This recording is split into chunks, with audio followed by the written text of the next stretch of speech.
everyone, my name is Helene and today I'm going to film my summer book haul. I have so many books to show you that I have decided to split up this haul in two. This video is going to be all of the classics and the next video, which will hopefully be up tomorrow, is going to be the rest of the books. So, maybe you saw in my thumbnail picture that I do have a lot of the Penguin English Library Classics editions to show you. That was a long sentence.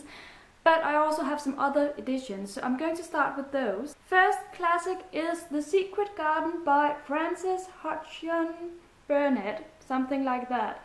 This is a children's book and it is very well loved.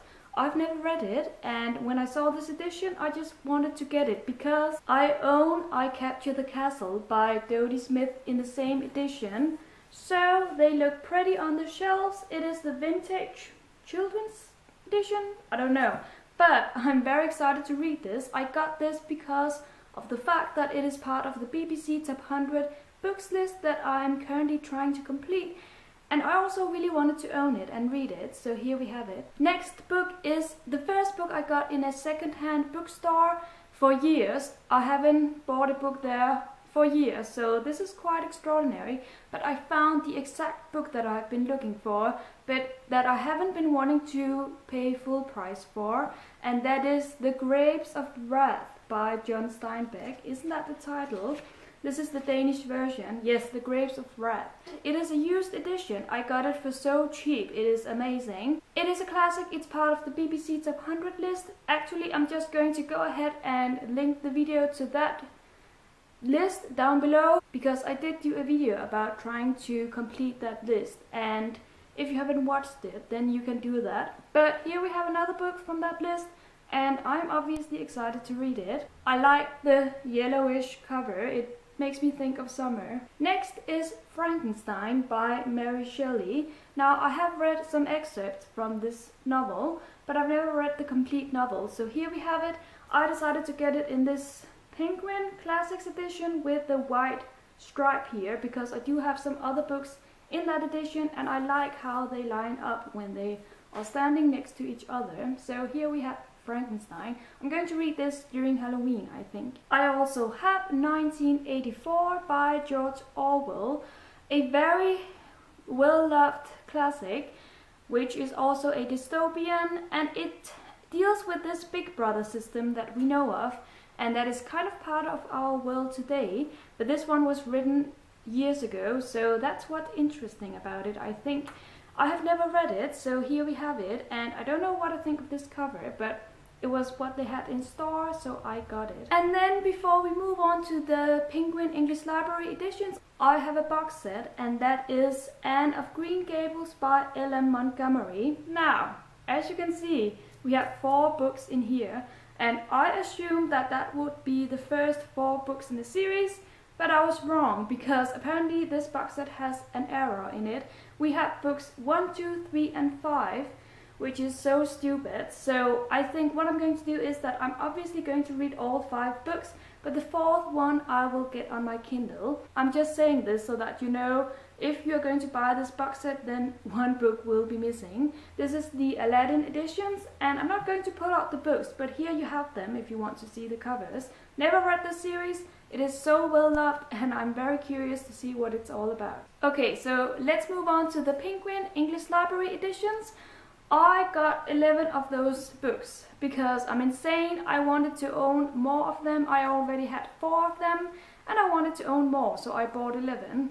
But I do plan on reading every single one of them. And the first one is actually one that I'm currently reading, and that is Far from the Madding Crowd by Thomas Hardy.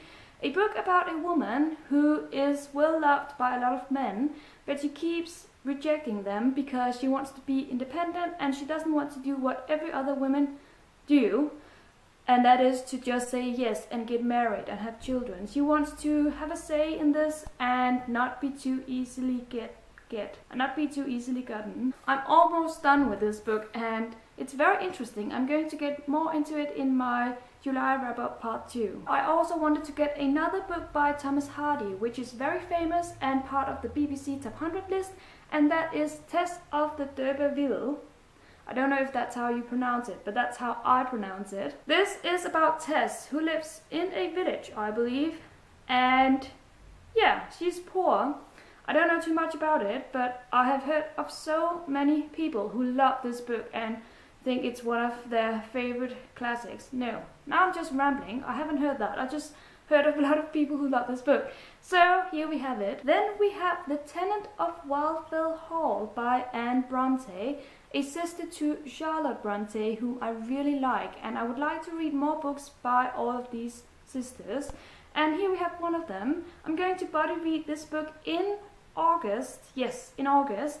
And I'm so excited. I keep hearing people talking about this book and saying that it's beautiful, and the main character is called Helen, so of course I had to get it and read it. Then we have Wives and Daughters by Elizabeth Gaskell. I have already read North and South, also by Elizabeth Gaskell, and while I didn't absolutely love it, I still really enjoyed it, and I would like to read more books by this author, hence this book. And I decided to go for quite a big one, not because it's big, but because the premise sounds interesting. It's about a main character, Molly, whose mother dies, I believe, so her father decides to marry a new woman, and then we get to hear about this new relationship, and it's going to be interesting, I think. I also got the very last book that I needed in my Jane Austen collection, and that is Sense and Sensibility. So now I have all 6 of her novels. I have read 3 of them, and I'm definitely going to read the rest of them very soon, because I really like Jane Austen. Her world is amazing, and whenever I sit down with one of her books, I feel so cozy and kind of safe, because I know where I am and I know that this is going to be good. This one in particular is, I don't know what it's about, because I don't want to know, I just want to read more by Jane Austen. We also have The Portrait of a Lady by Henry James, which I don't know much about either, but I like going into books like that. I am going to buddy read this book in October, so I will save it for later. Little Dorrit by Charles Dickens. Now, I have quite an ambivalent relationship to Charles Dickens because I've read 2 of his novels, A Tale of Two Cities, which I loved, and I actually wrote a big paper on that one. I've also read Great Expectations. I've also read Oliver Twist, so that makes 3. And I've read a lot of his works. I've also read David Copperfield, and I think that's it. But basically, I love some of his novels and others I don't really like. So that makes me curious, and I kind of want to read more by him. So here we have another one. This is less famous than other of his works, I think. But maybe I'm mistaken. I haven't heard much about it, but another very big book. This is about 1,000 pages. So that makes me happy, but it also makes me a little bit scared. Next book is a book that I have already read and which I will mention in my July wrap-up part 2. And that is Villette by Charlotte Bronte, who also wrote Jane Eyre, my favorite book of all time. So, of course, I want to read more by this author, and I decided to go for this one.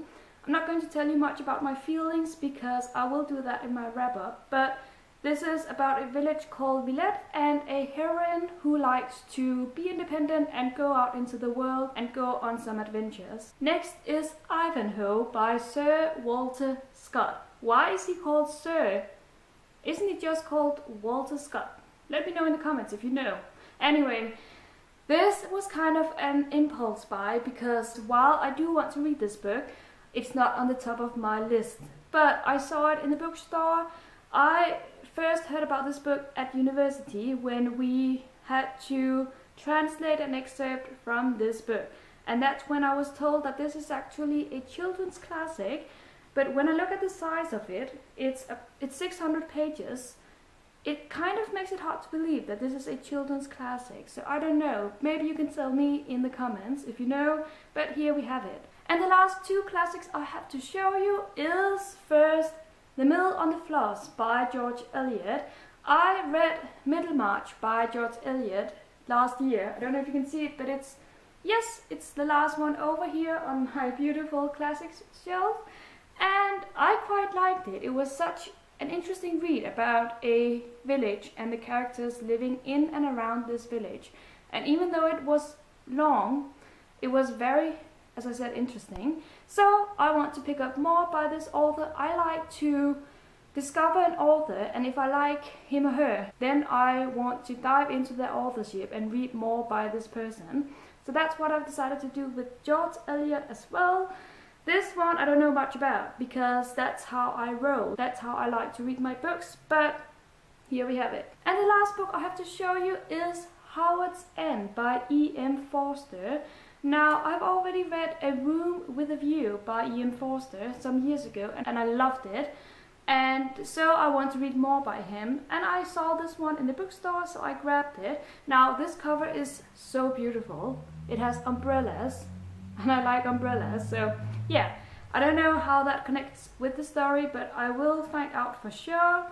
And I don't know too much about it. I have read one review of this book by a person whom I really admire, and I trust her opinions. And she was like mellow. It was a good story, but it wasn't extraordinary. And that just makes me interested to read it, because, yeah, I don't know, it just does. That was the end of the first part of my big summer book haul, and I hope you enjoyed it. As I said in the beginning, I will try and upload the next part tomorrow, but if not, it will be out someday. Have a great day, everyone, and thank you so much for watching. Happy reading, and bye bye!